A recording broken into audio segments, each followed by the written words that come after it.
साथियों, आप देख रहे हैं बहुजन पैगाम। मैं RS गौतम एडवोकेट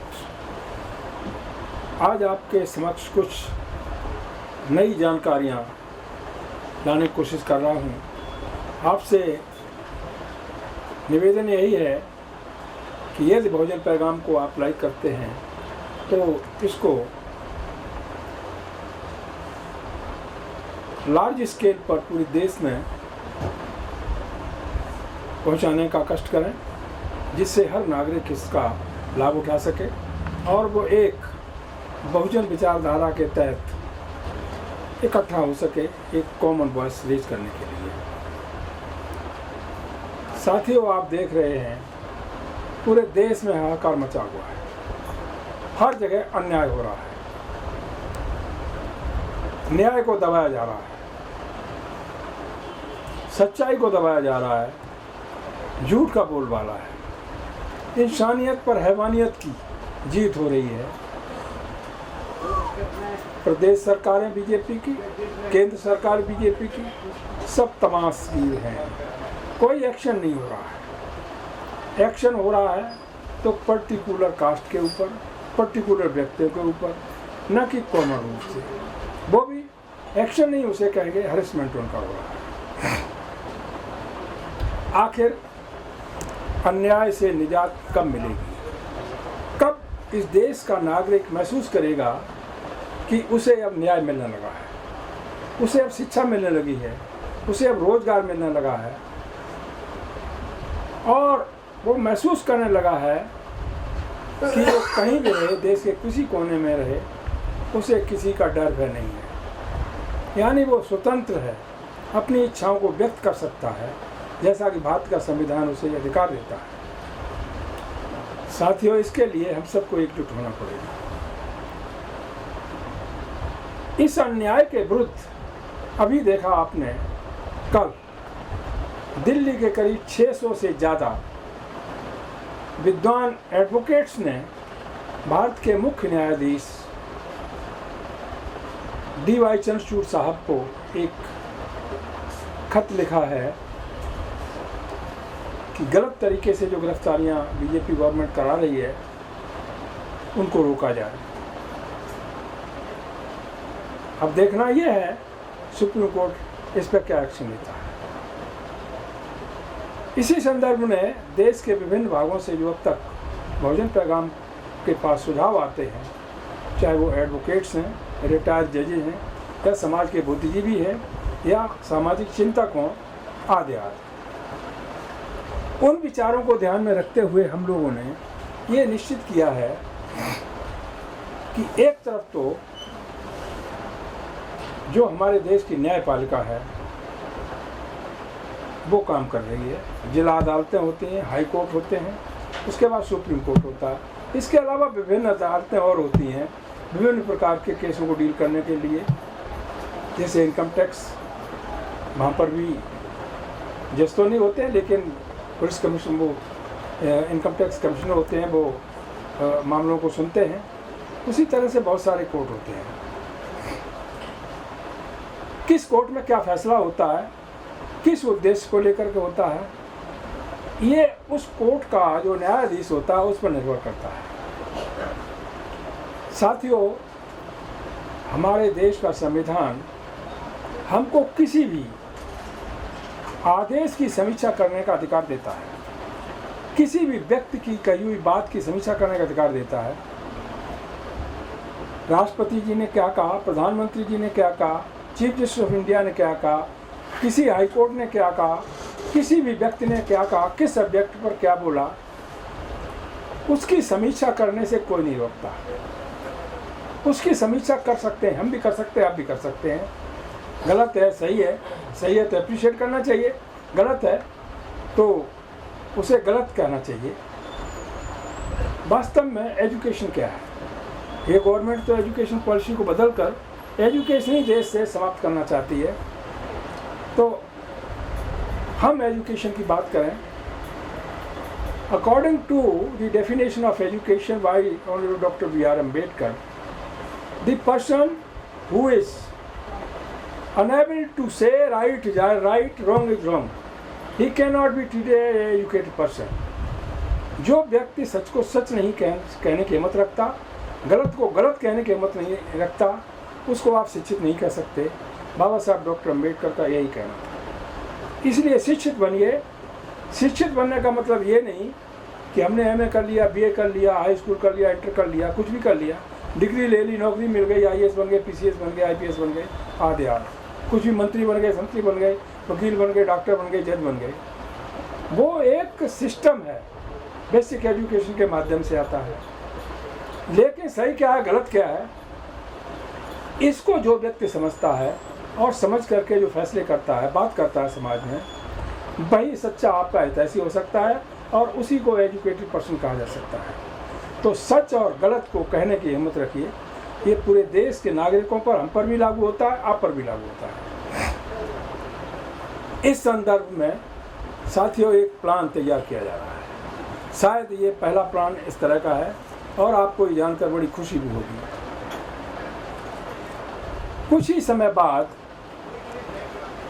जो आज का सिस्टम देख रहे हैं कि हर जगह अन्याय हो रहा है, इसे लड़ने के लिए बैटल फॉर जस्टिस, न्याय के लिए संघर्ष, न्याय के लिए बैटल, इस तरह का एक प्रोग्राम तैयार किया जा रहा है। किसके माध्यम से? लोक जन अदालत, लोक जन अदालत। इस तरह की अदालत जिसको न तो कोई गवर्नमेंट तनख्वाह देगी, ना ही कोई किसी तरह का प्रोटेक्शन देगी। ये जनता के जो संभ्रांत लोग हैं, बुद्धिजीवी लोग हैं, चाहे वो वकील भी हो सकते हैं, रिटायर्ड जजेस भी हो सकते हैं, कोई भी हो सकता है, उनके माध्यम से ये प्रोग्राम तैयार किया जाएगा। और ये प्रोग्राम इस तरह से चलेगा कि प्रत्येक दिन एक एपिसोड पूरे देश के सामने प्रस्तुत किया जाएगा। क्योंकि जो एडवोकेट्स हैं उनको तनख्वाह तो मिलती नहीं, वो तो अपनी मेहनत से कमाते हैं, उससे अपना परिवार चलाते हैं और समाज में काम भी करते हैं। लेकिन वो काम करते हैं जो काम जितने नौकरी करने वाले लोग हैं शायद नहीं कर पाते। एक बहाना ढूंढ लेते हैं, हम तो सरकारी नौकर हैं, हम क्या कर सकते हैं। लेकिन सरकारी नौकर तो कांसीराम साहब भी थे, बहुत सारे उदाहरण बड़े पड़े हुए हैं। उन्होंने भी काम किया, त्याग किया। ये त्याग और कुर्बानी, बलिदान की भावना हमारे समाज के लोगों में आनी चाहिए। साथियों, होगा क्या बैटल फॉर जस्टिस के माध्यम से? बाकायदा उसी तरह से एक बेंच का गठन किया जाएगा, डाइस बनेगी, जिस पर जज के रूप में लोग बैठेंगे और वकीलों के रूप में वकीलों का रोल, वकील अथवा समाज का कोई भी बुद्धिजीवी किसी प्रॉब्लम को लेकर के आता है, वो अपनी बात रखेगा और उसको पूरे देश में उसी तरह से रिले किया जाएगा। फॉर एग्जाम्पल, जैसे मौजूदा हालत में एक उदाहरण के तौर पर हेमंत सोरेन का मामला ले लीजिए। भाई, उसे गिरफ्तार क्यों किया गया? क्योंकि वो आदिवासी मुख्यमंत्री था, इसलिए, अथवा वास्तव में उसने कोई इस तरह का घपला किया या किसी तरह का उसने prevention of money laundering act के तहत कोई जुर्म किया, तब गिरफ्तार किया गया। कोई प्रूफ नहीं हो सका, कोई रिकवरी नहीं हो सकती, कहीं कुछ भी नहीं किसी तरह का। तो इस सब्जेक्ट पर आर्गूमेंट होंगे। एक तो आर्गूमेंट हमारे माननीय अदालतों में होते हैं, हाई कोर्ट में होते हैं, सुप्रीम कोर्ट में होते हैं, जिला अदालतों में होते हैं। वो सिस्टम एक अलग है, संवैधानिक सिस्टम है। ये सिस्टम जनता द्वारा बनाया गया, जनता के लिए एक सिस्टम होगा जिसे कोई रोक नहीं सकता। इसमें हम किसी भी टिप्पणी की, किसी जज ने टिप्पणी की है, आईएएस ने टिप्पणी की है, मुख्यमंत्री ने टिप्पणी की, किसी ने उसकी समीक्षा कर सकते हैं। इससे होगा क्या, आगे चल करके जब ये प्रोग्राम पूरे देश में फैलेगा तो जजों को भी सावधान होना पड़ेगा, मुख्यमंत्रियों को भी सावधान होना पड़ेगा, प्रधानमंत्री को भी सावधान होना पड़ेगा कि हम जो कहते हैं कहीं किसी तरह से जो हमने जिस समय पद की शपथ ली थी संविधान को साक्षी मानकर, उसके विरुद्ध तो नहीं जा रहे हैं। इस चीज़ का उनको एहसास होना चाहिए और होगा भी इससे। समीक्षा का मतलब किसी की आलोचना नहीं है। इस समीक्षा के माध्यम से हम किसी को कंडेम नहीं करेंगे, ना किसी की आलोचना करेंगे, ना उसकी तारीफ करेंगे। जो वास्तविकता है, समाज के हित में क्या होना चाहिए, उसको लोगों के सामने हम रखने की कोशिश करेंगे। इस संबंध में कई स्टेट से एडवोकेट्स के, बुद्धिजीवियों के नाम आना शुरू हो गए हैं। आप सबको आमंत्रित किया जाता है, किसी स्टेट के रहने वाले हैं जो एडवोकेट्स हमारे साथी हैं। मैं भी प्रोफेशन से एडवोकेट हूँ, दिल्ली में हूँ, हाई कोर्ट भी देखता हूँ, सुप्रीम कोर्ट भी देखता हूँ और दूसरी अदालतें भी देखता हूँ। यहाँ पर भी जैसे तरह का मैटर होता है तो प्रमुखता से जो हमारे एडवोकेट भाई हैं उनका अहम रोल रहेगा। जो रिटायर जज साहिबान हैं, बहुत सारे जज रिटायर हो गए हैं, होते रहेंगे, होते रहे हैं। जो उसमें इंटरेस्टेड होंगे, भाग लेंगे, उनकी सेवाएं ली जाएंगी। इसके अलावा जो बुद्धिजीवी हैं, समाज सेवी लोग हैं और समाज का चिंतन करते रहते हैं, उनके अनुभव का भी फ़ायदा पूरे देश में इस चैनल के माध्यम से ही नहीं, बल्कि जितने भी सोशल मीडिया पर अन्य चैनल भी चल रहे हैं उनको भी बुलाया जाएगा। उनके माध्यम से ये प्रोग्राम पूरे देश में फैलाने की कोशिश की जाएगी।